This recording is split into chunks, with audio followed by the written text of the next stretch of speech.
finally get to see you. You're a hard man to pin down. Oh, I'm terribly sorry about that, Howard. Yes, please do sit down. Yes, I'm afraid the randomizer means I'm always very busy, you know. Now then, I gather you wanted to talk to me about the reviews the randomizer has been getting online recently. I must admit I've not seen any. Could you maybe give me an example? The series is going to pot. Oh. The scripts are old and hackneyed. The entire production is lifeless and trite. I see. Well, yes, that doesn't sound too good. Still, the show keeps ticking along, eh? Well, unless something's done, it's heading for big trouble. Oh, really? Fortunately, though, I have a solution. Oh, what, you want to press the button today? If you think I'm bluffing, you try me. No, I certainly wouldn't think that. By all means, please, show me how it's done. I didn't come here to bargain. And if you or anybody thinks you can do a better job than me, you are very welcome to take over. I don't think it's doing anything for you. I know it's not doing anything for me. Funny that. Right, let's see what we have today. Okay. The series.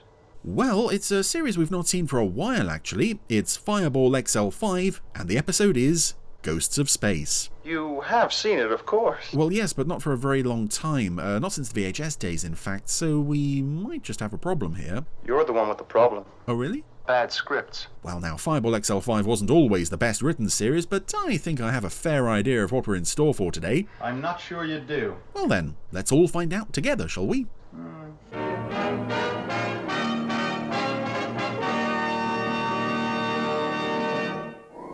So, welcome back to Fireball XL5 on the Randomizer. We haven't been here since November, I believe, with Dangerous Cargo, and curiously enough, we're opening in a similar way to that episode. Rather than an abandoned mining complex, we're in what looks like an abandoned town. All spooky as we get our title there and some eerie music. Yep, looks like a typical Wild West frontier town, but long since deserted. And here's good old XL5 carrying a special guest to the planet. Fireball Jr. to Professor Maddock. Nose cone disconnected. On our way down to planet Electron. Roger, Steve. You haven't got long, Steve. Remember, we're way behind schedule. I'm sorry I won't have time to introduce you to the people of Electron, Fraser, but you just mentioned my name. Well, what time? Wow, that's arrogance and a half there. Just say you know me and everything will be fine. Wow. They sure are hospitable. I'm sure I'll get on fine with him, Colonel Zodiac. Yes, this is a geologist named Fraser. Because, as I mentioned last week, I believe we had a character named Fraser in Supercar, and I'm sure Fraser is the most common name in all the Jerry Anderson shows. I mean, we had one last week, we've got one this week. We had regular Frasers in on the other side of the hills. In Captain Scarlet and UFO and Space 1999. I'll give the Electrons your regards. Let's see, I've got all my survey equipment. Well, guess I'm ready. Okay, that was a thorough check there. You forgot your underpants. Oh, well, never mind. Yep, Fraser's leaving Fireball Jr. Yeah, I don't know what it is about the name Fraser. Fraser has disembarked, Matt. But these Anderson shows just loved the name. I mean, you even have multiple Frasers within the same show. I mean, look at UFO. You have Dr. Fraser in 4 episodes. You have a Joe Fraser and a Catherine Fraser. Yes, the Electrons are real friendly people. It's odd, and I don't think it can be a conscious decision because it's so many different writers working over such a long period of time. But there we go. Strange little fact there. Hello? Anyone about? It's Fraser. Yeah, I know that doesn't narrow it down. This is a nice model shot of Fraser on his jetmobile. It's okay, I'm a friend. Cruising up the streets of Electron. Strange. The place seems deserted. Yeah, all these friendly people. No one's around. It's covered in cobwebs. This room hasn't been used in weeks. And the meal, it's been left unfinished. Oh, spider. Big old spider. As though they left in a hurry. Something sure must have scared them. Who's there? Hey, watch it, Fraser. You're getting jumpy. It was only the wind. The wind slammed the door. Yeah. Nothing to worry about. Now, let's see. Where can I stay? Steve said something about a hotel on the edge of the town. Well, I'll try that first. Well, you've got literally the entire town to to examine. I'm trying to make out what the words say Well, on some of these signs around the town. let's hope they got in a good supply of food before they took off. I don't care what happened to them, just as long as they can feed me. There's a pot. Beans. Gee, I'm in luck. Oh, Beans, cornflakes, rice, corned beef. I'll check the bedrooms. Well, he's all set anyway, nicely stocked larder. And this is something I find XL5 does very well as atmospheric stuff. Oh, the larder doors closed by themselves there. Yeah, I don't know. I assume part of it is the fact that it's in black and white, but it does lend the show a sort of nightmarish air at times like this. Planet Electron. Yeah, it could be, Steve. But it's my guess that the people of Electron are giving a party in his honor. Is it Electron or Electron? Well, it sounds like they're saying Electron. I thought they were saying Electron at first. Yeah, I reckon I'll sleep here, okay? Say, that light, it seems to be coming from that rock. Ooh, glowing rock in the bedroom.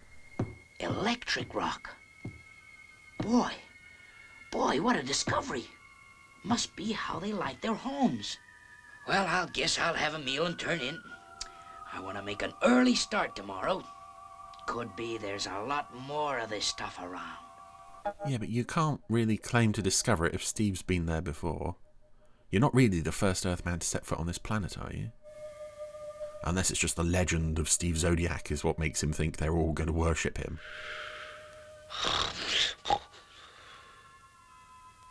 Oh, so Fraser had a little kip. But, doesn't seem to have slept for long. Got himself a pickaxe, and he's off to work. Well, it looks as if there's plenty of this electric rock around. Gee, now this stuff would be worth a fortune back on Earth. There's tons of it here, just waiting to be dug out. I'll start right away. Take back some samples. I'll start right away after I'm done starting already. Oh my goodness, he's carved out a whole pile of rocks. And this music is very good at establishing his descent into madness, as is... Digging has got me quite a pile of this stuff. Oh, I'll be rich! I'll be rich! The addition of the facial hair that he didn't have before. Suddenly he's got a moustache and beard, so Lord knows how long he's been doing this. But that's all. The rest is mine. All mine! Oh. Hey, I found some exploding rock! I found some exploding rock! Yay! Oh, and boy, is that gonna help me dig out this electric ore? Well, I can work 10 times as fast. Yeah, if he uses the exploding rock tube... Oh dear. Yeah, he's gone completely bananas. And it's very well done, actually, his descent into madness, both with the way the puppet is altered throughout the episode and John Bluthel's performance. Oh, leprechauns. Planet Electron to get our supply of the electric rock. Do you think the inhabitants will have returned to their town? If they have, we will be forced to use the same methods as before to move them away. But why cannot we talk to the Electrons? You are so young, Centaur. Someday perhaps you will learn that we Groverians must accept our shyness. The Electrons are much bigger than us. Groverians. They could harm us, and we have no weapons. I'm going to continue calling you space leprechauns because that's how you're dressed. He must be right. Perhaps when I am older, I will have as much wisdom. Hurry, Centaur. I am switching on the magnets that will pull us to planet Electron. Yeah, okay, whatever. There's some mighty noses on these two space leprechaun guest puppets. Oh, they're flying off in a sort of supercar-type vehicle. Off to planet Electron. How fast we travel, Centaur. All I do is increase the power of the magnets in the front of the craft.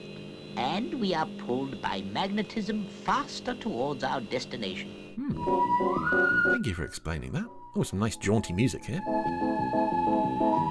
Now, this episode was actually not shown in the UK when Fireball XL5 was first aired. It was held back to the end I think, to the end of a repeat run of the whole series, and then this was one of 4 episodes that hadn't been shown the first time around that ended the run. It was this and Hypnotic Sphere, Sabotage, and Space Magnet. This opened. This was the first of the 4. Bombs away! Oh my goodness. First of the 4 unaired episodes that got shown. I don't know why they held those 4 back. What does this mean? None of them are particularly standout examples of the series, so maybe somebody felt less than proud of them. Very carefully.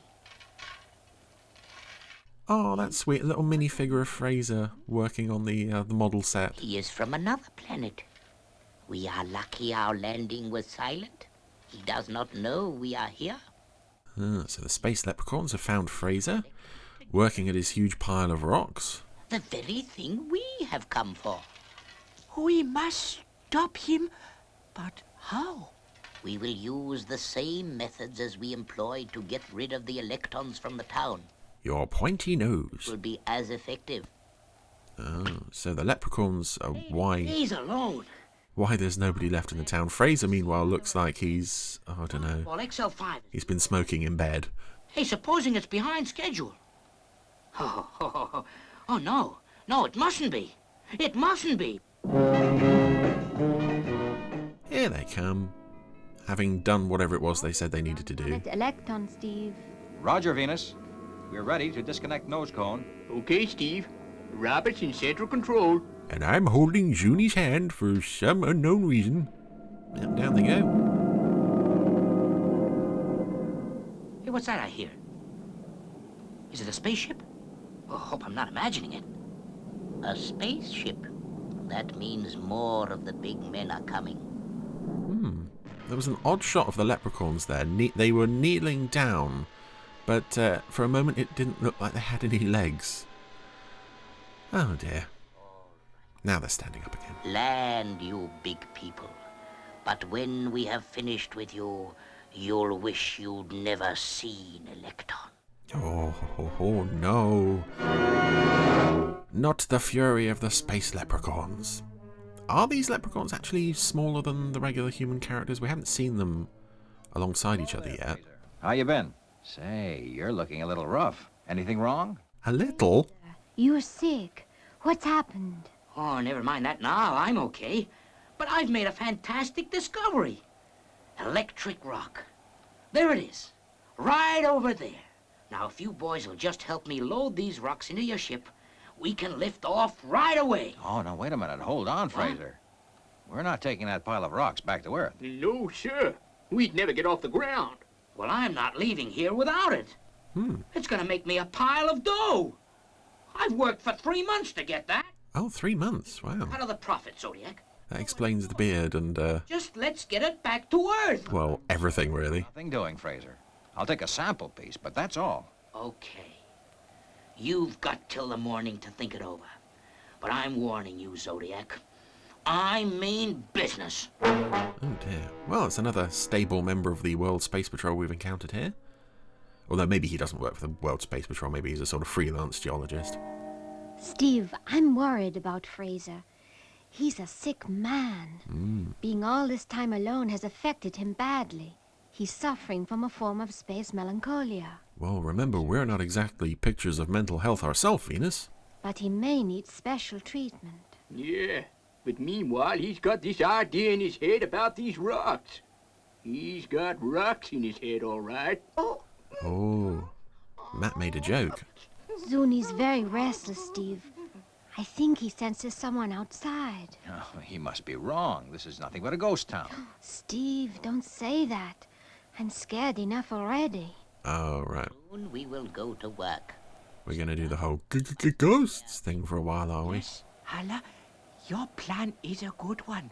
Let us hope it will work as it did with the electrons. Electrons. They're definitely saying Now electron. come along, Okay. Zuni. We are all going to bed. Come and try out the nice basket Steve found for you. Yeah, it actually seems to be the only piece of, or the only item in the room that doesn't have cobwebs all over it. Cobwebs and dust. It actually looks quite nice. Poor Zuni. Oh, he tried to get in the bed, and it moved out from under him. Needless to say, this is not going down well with Zuni. Oh, and again.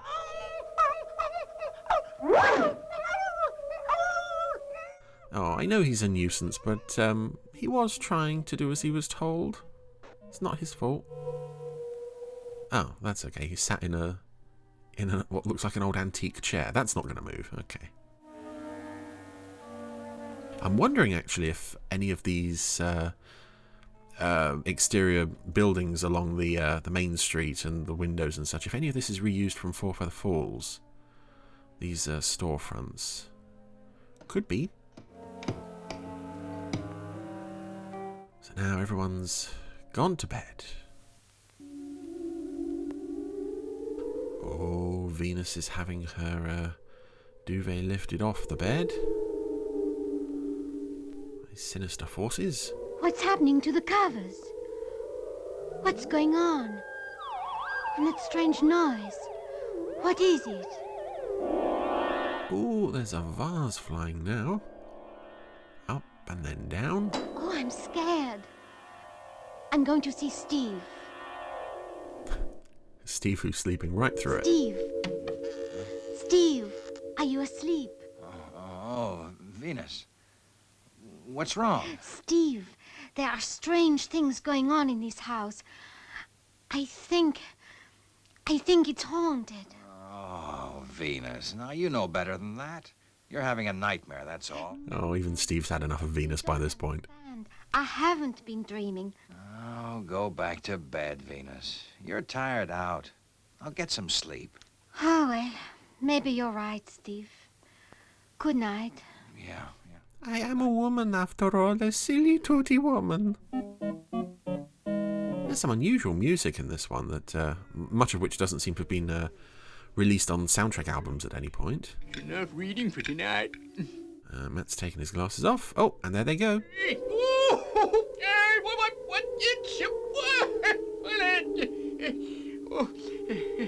That's a reaction and a half. Mighty funny going on here. I'll have a word with Steve. Yeah, that's right. You have a word about the ghosts. Yep, now he's going to go and annoy Steve. What the hell? Whoa! Yeah, where's that noise coming from? Puppet got some cobwebs caught on his arm there. Steve, wake up! What's that? Steve!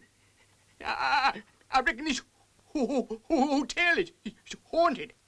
Oh, no, not you, too. Venus was in here just now with the same story. Now, will you please go back to bed and let me get some sleep? Yay! Steve Zodiac, daring adventurer. Just wants some sleep. Someone's prowling around. Could it be He's going down the stairs. Matt? I'm gonna guess it's Matt. I must look. I've got to find out what's going on. Oh, if only I wasn't so scared. If only I wasn't such a tooty woman. I didn't imagine that. The front door definitely closed. But Steve will never believe me. It's so fantastical a story. Oh, so, what is it now the next morning? We've covered every inch of the place and found nothing. Suddenly, I believe you guys. Disappeared, Steve. Well, it's dawn now. Let's get dressed. We've got to find Fraser and talk him out of this crazy scheme. I like that Zuni is still asleep in his chair that he found. He's been all right. Fraser, we're leaving in Fireball Jr. You've got 10 minutes before liftoff. Oh, he's still lobbing exploding rocks at them. You're not leaving this planet until my electric rock is loaded aboard. Now be sensible, Fraser. Come down and get into the ship. Steve! Oh, Now, don't worry, I'm okay, Venus. I'm just faking. You and Matt dragged me back behind those rocks. and I'll have another little sleep. That'll show you I'm not bluffing. Oh, great. Now keep him talking, Matt. I'll try to creep up behind him. I can use these rocks for cover. Okay, Steve, but be careful. That explosive rock is deadly. And that's why it hasn't killed anyone who's come into contact with it. Oh. Steve Zodiac is hurt bad, Fraser. He needs real urgent attention. First, you will load my electric rock, then you can see to him. You can't do this, Fraser. Put that catapult down. We gotta help Steve. Nothing doing, Professor. Just start loading up my electric rock. Now, see here, Fraser. Yep, Steve's nearly made it. You know we can't take that rock. Get moving to the rock pile, Professor. Then we'll take care of Zodiac. Oh, Steve knocked a rock. I might have guessed you'd be up to something, Zodiac. Creeping up on a guy like that. Put that catapult down or I'll fire. If you do, Zodiac, I'll fall under this explosive rock and it'll be curtains for all of us. We had one going from your face earlier and you were fine. Okay, Fraser. I guess you're calling a tune. I don't think I like you, Zodiac. Guess I'll take care of you anyway. Oh, for Pete's sake, you don't realize what you're doing. Save it, Zodiac. I mean, even if this guy isn't a member of the World Space Patrol, they really should do better background checks on their people. Oh my goodness. Okay, so Craft. the space leprechauns arrived in their little flying car and they've hooked Fraser using their magnet. They've dragged him over to Fireball Jr. and dropped him. And landed beside him. And it's actually quite a nifty little vehicle. It is very reminiscent of Supercar. We helped the one called Zodiac because you tried to save the electric rock. I don't know who you are, but I'd sure like to thank you.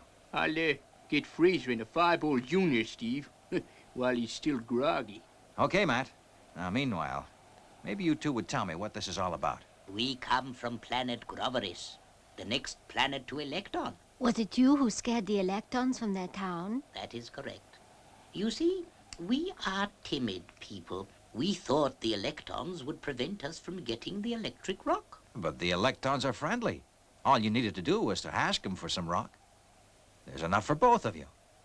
But what about the transport costs? It is easy for us. Yeah, what about the transport cost? That's a very important point. Our magnets to transport it.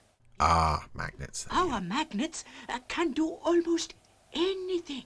Didn't you notice something strange last night? Oh, of course. The haunted house business. So it was you who rigged up that spook act. All done with magnets, eh? Yes.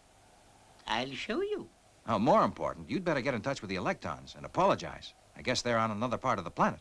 Yes. No, they're dead. We killed them all, drove them off a cliff, in fact. We're very timid creatures. Ah, he's put up a welcome home banner on the main street. That's nice. From Steve Zodiac, so they know it's him. Well, it won't be long now before this place is full of happy people again, Venus. Building a statue in honor of me. Have gone to collect the Electrons. Pity we can't stay for the homecoming, but duty calls. That's the Space Patrol for you, always on the move. Come on, Venus, let's go. Okay. Well, it's a nice note to end on. Oh, especially that lovely shot of Fireball Jr. cruising over the town, but, are the people, are the space leprechauns going to be allowed access to the glowing rocks from the people of Electron or Electron? We never know. Steve just says, oh yeah, probably it'll be fine, but we don't get to find out.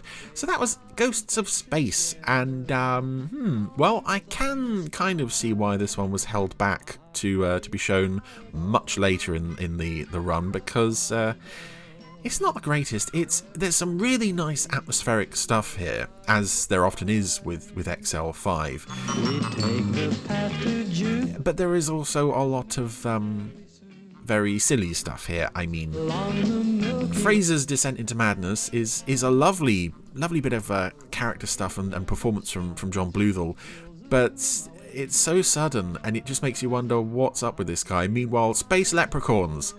I mean, really, they don't have the Irish accent, but they are space leprechauns. So yeah, even for Fireball XL5, space leprechauns and ghosts, it's a bit of a silly one all round, really.